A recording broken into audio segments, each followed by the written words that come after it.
Hi, it's Steve. In this video, we'd like to show you how to change the door hinge on your dryer. It's a really easy repair. Let me show you how we do it.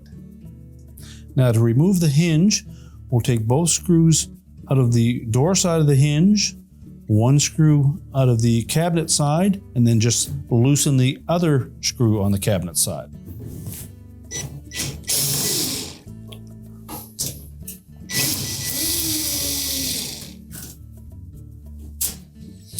Be sure to support that door as you remove the last screw. Lift the hinge off the remaining screw, and then make sure we put the keyhole slot side of the hinge onto the cabinet.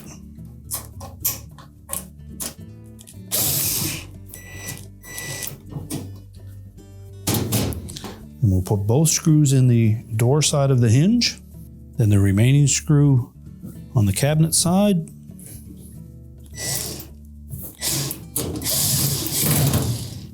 And then tighten them securely. And now we can close up the door. We can now close up the door, and your repair is complete.